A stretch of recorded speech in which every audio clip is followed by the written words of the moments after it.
नमस्कार, मी प्रेरणा Naik PM news मध्ये आपले स्वागत आहे. आपण पाहत आहात पीएम न्यूज. चला तर मग उर्वरित बातमी. नमस्कार, मी हिमांशु संजय भूमकर.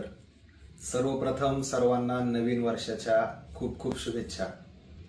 आज आपल्या समोर येण्याचे कारण म्हणजे श्री सच्चिदानंद संतनाथ महाराज यांच्या आशीर्वादाने एका सत्कार्याची सुरुवात करत आहोत.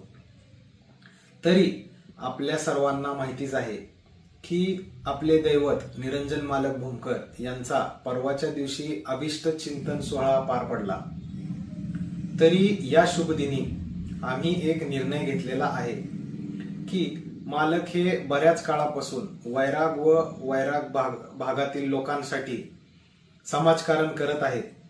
तरी त्यांच्या समाजकार्याला अजून भर पडेल व दिवसाचे 24 तास जनतेच्या सेवेत कशी देता येतील हा सद्विचार घेऊन मालकांच्या नेतृत्वाखाली आम्ही निरंजन मालक भूमकर फाउंडेशनची उभारणी करत आहोत.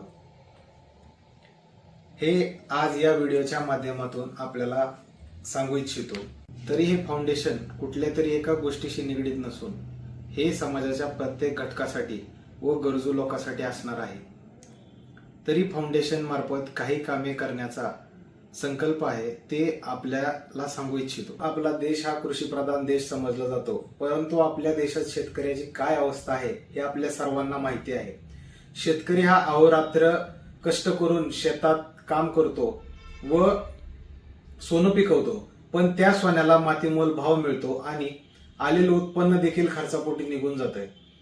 येणाऱ्या काळात शेतीमालाला भाव मिळण्यासाठी जे काही फाउंडेशन मार्फत योगदान देता येईल ते आम्ही देऊ, परंतु शेतमालाला भाव नाही, येणाऱ्या खर्चाला बचत कशी करता येईल याचा अभ्यास करून आम्ही येणाऱ्या काळात ना नफा ना तोटा या संकल्पनेतून फाउंडेशन मार्फत एक ट्रॅक्टर व शेतीसाठी लागणारे अवजारे तसेच बी बियाणे खते औषधे याची उपलब्धता करून देऊ.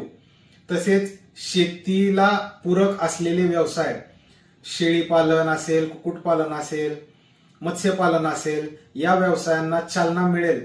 शेतकरी व त्यांचे मुलं देखील व्यवसायात उतरावी हा आमचा मानस आहे.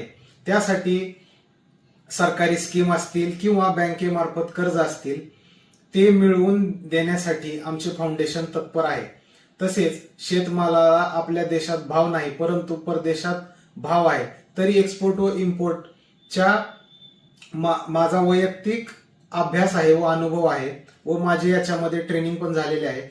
याचाच उपयोग करून आम्ही शेतकऱ्याचा माल स्वतः शेतकऱ्याला परदेशात विकता येईल याचं प्रशिक्षण आम्ही वेळोवेळी देणार आहोत सेमिनार मार्फत व स्वतः शेतकरी सक्षम करणार आहोत व जे शेतकरी स्वतः आपला माल एक्सपोर्ट करू शकत नाहीत त्यांना देखील व्यापाऱ्यांमार्फत त्यांचा माल परदेशात विकता येईल अशी व्यवस्था करू, जेणेकरून त्यांना 2 पैसे जास्त मिळतील व बेरोजगार मुलांना व्यापाऱ्याच्या हाताखाली देखील काम मिळेल.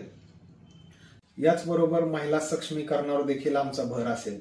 त्यामध्ये काही विधवा महिला असतील की ज्यांच्यावर घरातली जिम्मेदारी आहे किंवा बऱ्याच अशा महिला आहेत की ज्यांना घर खर्चासाठी कामासाठी बाहेर जावं लागतंय किंवा अशा काही महिला आहेत की ज्यांना घरासाठी 2 पैसे कमवायचे असतात परंतु घराबाहेर जाऊ शकत नाहीत. अशा महिलांसाठी देखील आम्ही काम करणार आहोत व अशा महिलांसाठी महिला गृह उद्योग आणणार आहोत. महिलांबरोबरच विद्यार्थ्यांसाठी देखील आम्ही काम करणार आहोत. त्यामध्ये फाउंडेशन मार्फत आपण लवकरच एक लायब्ररी चालू करणार आहोत व ती निशुल्क असेल व फाउंडेशन मार्फत सर्वात पहिलं आम्ही लायब्ररी उघडायचे काम करणार आहोत. काही अनाथ मुले आहेत त्यांच्या शिक्षणाचा पालन पोषणाचा व तसेच गरीब विद्यार्थी असतील त्यांना शालेय साहित्य किंवा फी असेल ते देखील काम आमच्या परीने आम्ही फाउंडेशन मार्फत करू. तसेच विद्यार्थ्यांना खेळासाठी क्रीडेच्या साहित्य देखील देण्याचा आमचा विचार आहे.